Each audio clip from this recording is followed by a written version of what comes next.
Everyone thought the cat was jealous of the baby. They were wrong. The baby monitor showed it clearly at 2:47 in the morning. The cat, Jasper, a 6-year-old orange tabby who had been the undisputed center of the household for years, was crouched at the edge of the crib, completely still, staring at the newborn inside. The parents, watching from their bedroom, felt their stomachs drop. They had heard the stories. They had read the warnings. The internet was full of them. Cats getting jealous of new babies, acting out, becoming unpredictable. Some people had even told them, half-jokingly, that they should start looking for a new home for Jasper before the baby arrived. And now here he was, in the dark, hovering over their sleeping infant like a shadow. The mother grabbed the father's arm. He was already out of bed. But when they rushed into the nursery and turned on the light, Jasper didn't flee. He didn't hiss. He didn't look guilty. He simply looked up at them, then looked back at the baby, and that S. When they noticed, the baby's chest was barely moving. Jasper wasn't stalking the baby. He was guarding her. He had sensed something was wrong, and he had refused to leave her side. The parents called 911. The paramedics arrived within minutes. Their daughter, just 9 days old, was experiencing a respiratory event, one of those terrifying, silent crises that can happen to newborns in the night. She received the care she needed. She was okay. And Jasper sat in the hallway, watching every person who walked past the nursery door until the house was quiet again. The story everyone gets wrong. That story spread online and divided the internet into two camps. Those who were moved to tears and those who were deeply skeptical. Cats don't do that, wrote one commenter. He was probably just curious. Another, people anthropomorphize their pets and then invent heroic narratives. It's a fair pushback. Scientifically speaking, we should always be careful about projecting human emotions and motivations onto animals. But here, as the thing, the cynical interpretation requires us to ignore a growing body of research that tells a very different story about what cats are actually capable of. The real problem isn't that we give cats too much credit. The real problem is that we've spent decades dismissing them, assuming they are aloof, self-centered, indifferent to human emotion.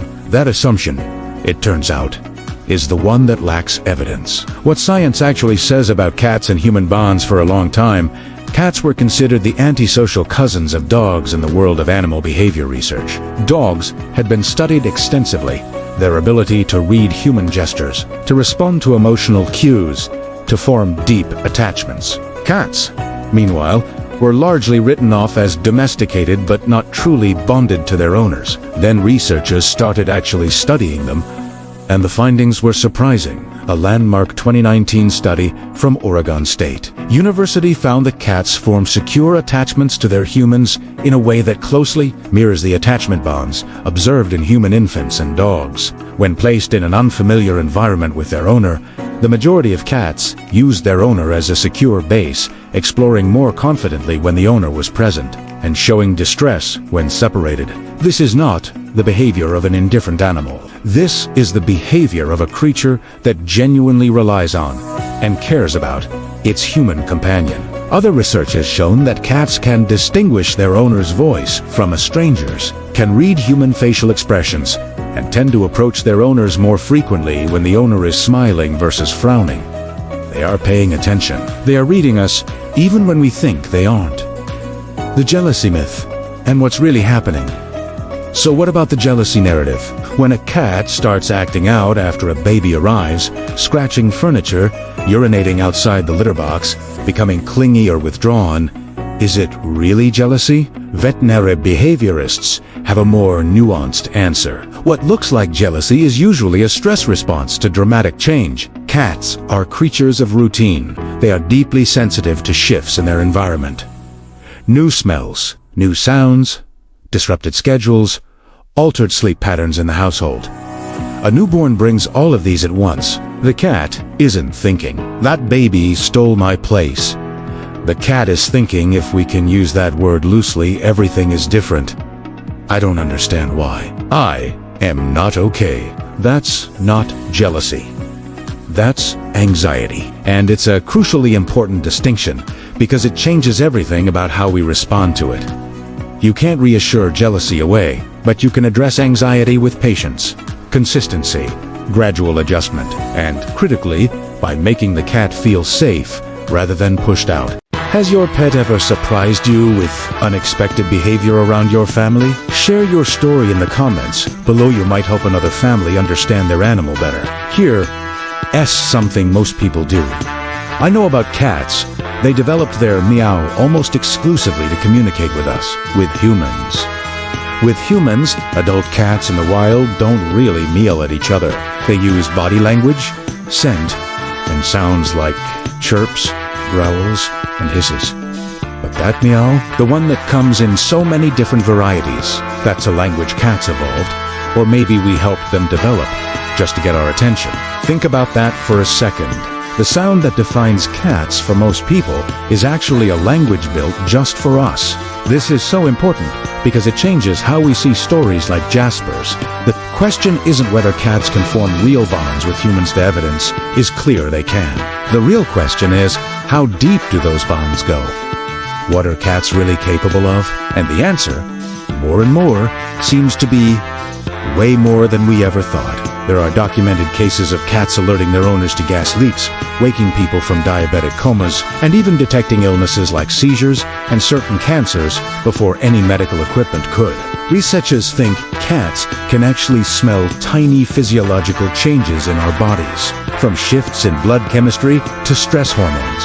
Jasper might not have understood that the baby was having trouble breathing, not in a human sense, but he likely sensed a change, a difference in the baby's smell, her sounds, her stillness, and so he stayed. He stayed because that's what his bond with his family meant to him. Tragically, this is where so many of us get it wrong. Every year, shelters are filled with cats surrendered by families with new babies. The reason is almost always the same. The cat suddenly became aggressive, started having accidents, or seemed dangerous around the infant. But in most of these cases, the family was just seeing a stressed cat trying to communicate its fear. And from the cat's perspective, they were being abandoned at the exact moment they needed reassurance the most. It's a heartbreaking cycle that plays out over and over again, all because we assume the cat is acting out of malice or jealousy, when it's really acting out of confusion and fear. Instead of separating them, the best response is integration. Experts suggest a gradual introduction. Bring home a blanket with the baby's scent before the baby arrives. Make sure the cat has its own safe space to retreat to. Keep its routine as normal as possible. And most importantly, let the cat approach the baby on its own terms, without being forced. When cats are included instead of excluded, something incredible often happens. They adapt. They adgus, and sometimes they become something we never expected. Protectors. There's a concept in animal behavior called social vigilance. It's when animals in a group monitor the well-being of others. We see it in primates, wolves, and dolphins. For a long time, we didn't think cats did this because we assumed they were solitary. But new research is changing that picture. We now know that domesticated cats often extend this protective awareness to the humans in their family. It's not loud and obvious like a dog's loyalty. It's quieter. It's easy to miss, but it's there. When Jasper stood vigil over that crib, he was likely practicing social vigilance. He was monitoring a small, vulnerable member of his group who was sending out signals he didn't quite understand. He wasn't being threatening. He was just paying attention, just like any animal does when it cares about its group. The family in this story said that after that night, they never looked at Jasper the same way again. Not because they started seeing him as a little human in a fur coat, but because they stopped assuming they knew everything about him. The mother later said, "We almost gave him away before she was born. People told us he'd be jealous, he'd be dangerous. We kept him because we couldn't bear to give him up, and he kept our daughters safe because we did." And that's the thing about assumptions. They feel like a safe bet, like we're being careful, but they can cost us more than we realize. The assumption that cats are aloof costs us the chance to truly understand them. The assumption that they're jealous can cost a loving pet its home. And the assumption that they co-inform real bonds costs us the full depth of a relationship that is, when we really pay attention, truly remarkable. Thanks for watching. And don't forget to subscribe for more insights into the amazing animals we share our lives with. A different way of seeing, there's a broader lesson here that goes beyond cats, beyond babies, beyond one dramatic night captured on a baby monitor. It asks about what happens when we approach the beings around us, animal or human, from a posture of assumption versus a posture of curiosity. When we assume, we close doors. We decide we already know what the other is feeling, what they're capable of. What a man. We filter everything through the story we've already written. When we're curious, we watch, we wait. We let the evidence accumulate before we draw conclusions. We leave room to be surprised. Jasper surprised his family. He will probably go on surprising them in smaller, quieter ways for the rest of his life. A warmth beside a sleeping child, a presence on a difficult night, a soft weight at the foot of a bed that says without words, "I'm here, I'm watching, you're not alone." That's not jealousy. That's not rivalry. That's not the behavior of an animal that resented the arrival of someone new. That's love. Not the way a human loves, maybe, but love in the language available to a cat, attentive, patient, steady, and, when it mattered most, fierce enough to stand guard in the dark.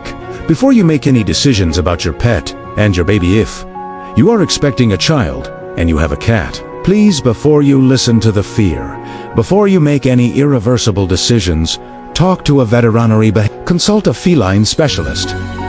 Read the research. Give your cat the same grace period you'd want for yourself when navigating a major life change. Chances are, your cat doesn't hate the baby. Your cat is confused. Your cat is anxious. Your cat needs time, consistency, and your reassurance that there is still a place for them in this family. And if you take the time to provide that, you may find that the creature you were afraid of has become something you never expected. A quiet guardian, a small, steady presence, a protector who chose your child the way cats choose everything. Silently, completely, and without needing to be asked. Gives. If this story moved you, share it with someone who has a cat and a growing family. You might change the way they see their pet, and maybe even change a cat's life. And if you've experienced something similar with your own animal, we'd love to hear your story in the comments. The night that changed everything. It's been almost 2 years since that night with the baby monitor. The little girl is a toddler now, steady on her feet, already developing that particular brand of confidence that comes from a life in which she has never been truly afraid. She calls the cat Jas. She shares her crackers with him.